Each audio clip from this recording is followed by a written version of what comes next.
It began on a rainy evening that felt too heavy for a heart already carrying years of grief.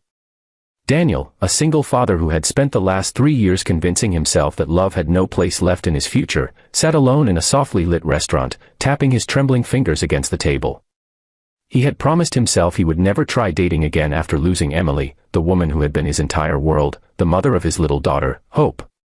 But after months of gentle pressure from his sister and friends who believed he deserved happiness again, he agreed to one blind date, just one, just enough to prove he wasn't completely closed off.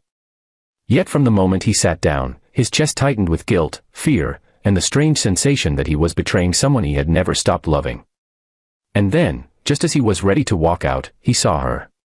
A woman walking toward him, her silhouette framed by warm lights, moving in a way that made his breath vanish. She stepped closer, and his heart collapsed inside him. She looked exactly like Emily, the same soft eyes, the same calm grace, the same hesitant smile that once made him believe life was beautiful. If you believe in kindness, healing, and second chances, take a moment to like, comment, share, and subscribe to Kindness Thread. Your support truly keeps these stories alive. For a moment, Daniel forgot how to breathe. His fingers curled into fists beneath the table as memories of his late wife came rushing back like a storm, memories he spent years trying to manage, but never erase. The woman introduced herself as Claire, and though her voice was different, her presence stirred something in him that was both comforting and excruciating. The resemblance was remarkable, almost unbelievable, and Daniel could feel his composure slipping. He didn't want to stare, yet he couldn't stop. It terrified him. Claire noticed the confusion in his expression and apologized softly, assuming he was disappointed by the blind date. But disappointment was the last thing on his mind. He was drowning in a grief he thought he had already learned to swim through. As the dinner unfolded, Daniel struggled with the collision of past and present. Every small movement, her hair tucked behind her ear, her gentle laugh, the way she held her glass, echoed Emily so closely that Daniel's heart felt like it was being torn open all over again. He could barely focus on her words, and at several moments his eyes welled up without warning, leaving Claire unsure of what she had done wrong. Meanwhile, Daniel's mind raced between guilt and longing. He knew Claire wasn't Emily. He knew life wasn't cruel enough to play tricks like that, or maybe it was exactly that cruel.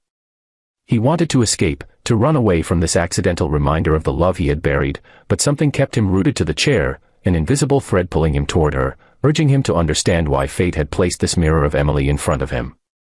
Claire eventually asked if everything was all right, and though Daniel nodded, he silently fought against the urge to break down. He had spent 3 years building walls around his heart to survive, and tonight, one blind date had shaken them all. He excused himself and stepped outside into the cold air, wiping away tears he couldn't control.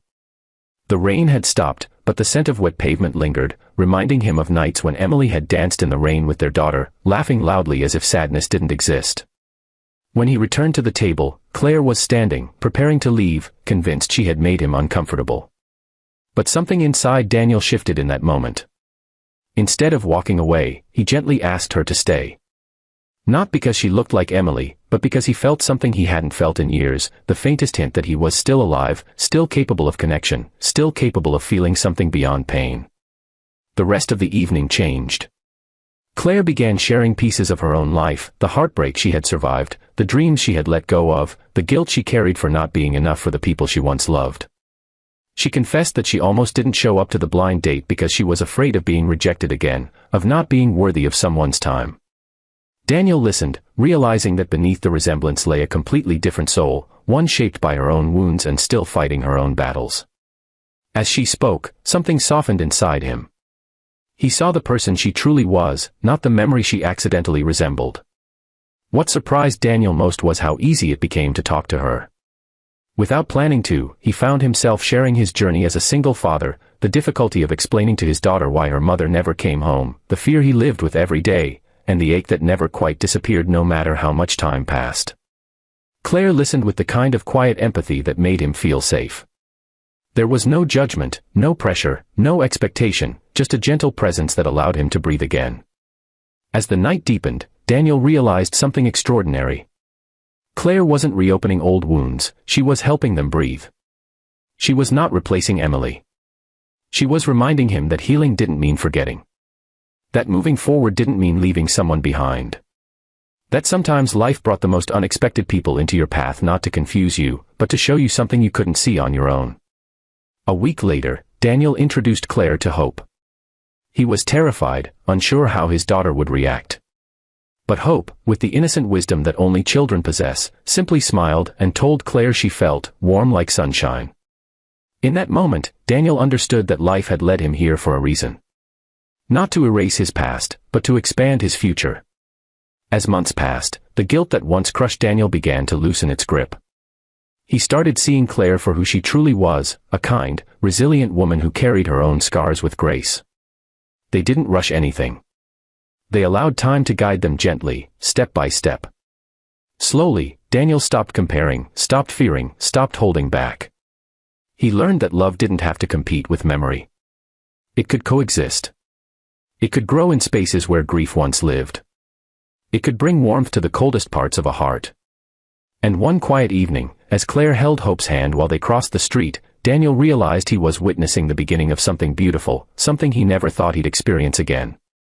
Not a replacement. Not a second version of the past.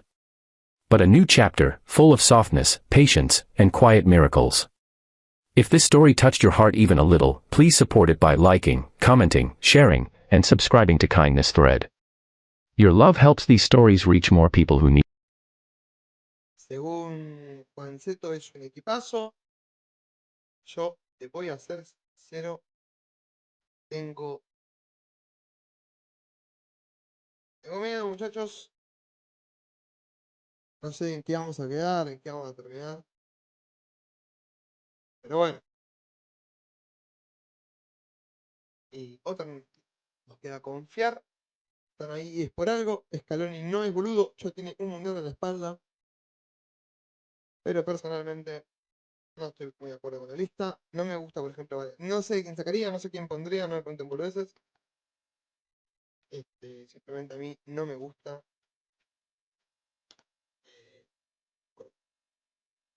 Pero bueno, a mí no me gusta.